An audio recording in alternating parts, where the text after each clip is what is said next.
मार्क्सवादी कम्युनिस्ट पक्ष, सेतू संघटना आणि त्यासोबत किसान सभेचा लॉंग मार्च जो आहे तो राजूरपासून निघालेला आहे आणि आता संगमनेरच्या दिशेने झेपावलेला आहे. अहिल्यानगर असं 148 किलोमीटर अंतर जे आहे हा लॉंग मार्च जो आहे पार करणार आहे. खरं तर पालकमंत्र्यांचं जे गाव आहे लोणी या ठिकाणी जे लॉंग मार्चचे आंदोलक आहेत ते या सगळ्या समस्या सोडवण्यासाठी चर्चा करण्यासाठी तयार आहेत. तेथे जर तिला सुटलं नाही तर मात्र अहिल्यानगरच्या दिशेने हे सर्व आंदोलक जाणार आहेत. काय प्रलंबित मागण्या आहे तुमच्या आज लॉंग मार्च पुन्हा काढावं लागलं? आज आम्ही जर बघितलं असंघटित क्षेत्रातल्या आशा सेविका, अंगणवाडी सेविका आणि शालेय पोषण आहार कर्मचारी गेल्या 17 ते 35 वर्षापासून आम्ही काम करतोय.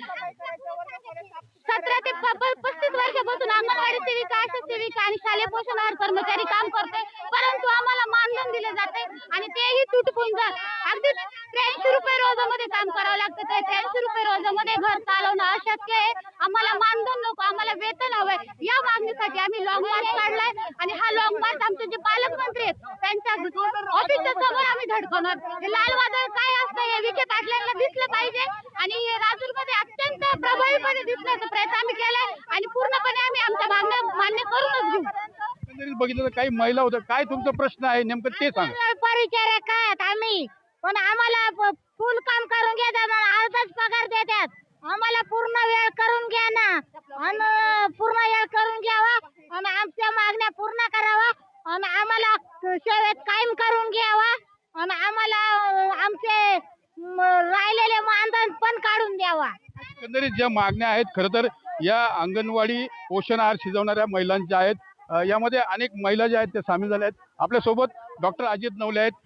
सर, म्हटलं हा जो राजूरपासून निघाला लॉंग मार्च आहे, खरं तर आज अपेक्षेपेक्षा मोठ्या प्रमाणात हे सर्व आंदोलक सहभागी झालेले आहेत. काय सगळ्यांच्या भावना?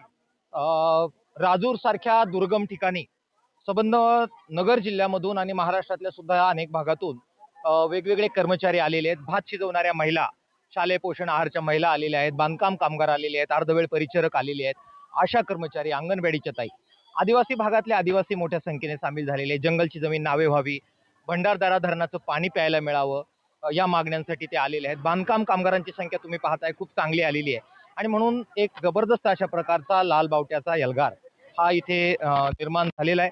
हा गरीब माणूस आहे, श्रमिक माणूस आहे, स्वतःच्या खर्चानं इथे आलेले आहेत. कोणत्याही माणसाला तुम्ही कोणाचीही मुलाखत घ्या, कुणालाही गाड्या दिलेल्या नाहीयेत, कुणालाही साधन पुरवलेलं नाहीये, स्वतःच्या खर्चाने इतक्या लांबवर ते सगळे आलेले आहेत. मला वाटतं या सगळ्या त्यागाची दखल राज्य सरकारने घ्यावी आणि ज्या मागण्यांसाठी ते चालतायत त्या मान्य कराव्यात, त्यांची अंमलबजावणी करावी ही विनंती आपल्या माध्यमातून मी सरकारला करतोय. या लॉंग मार्चच्या अगोदर एक नोटीस देखील पोलिसांनी बजावली. प्रतिबंधात्मक ती नोटीस होती, कायदा सुव्यवस्था बिघडू नये यासाठी.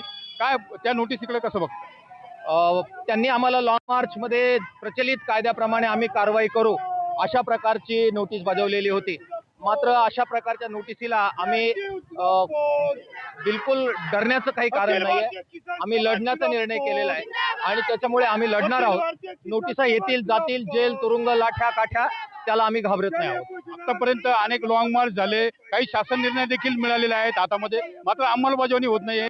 मिल्कोमीटरचा देखील विषय आहे. दूध उत्पादकांसाठीचा तो शासनादेश मागच्या लॉंग मार्च मध्ये आपला मंजूर केला, मात्र त्याची अंमलबजावणी झाली नाही.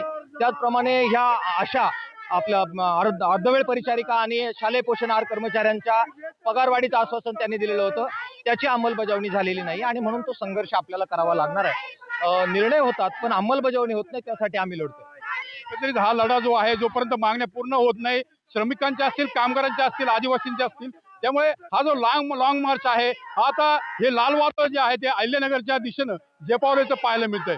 कॅमेरा पर्सन कैलास, मी मनोज गाडकर, TV9 मराठी, राजूर, अहिल्यानगर.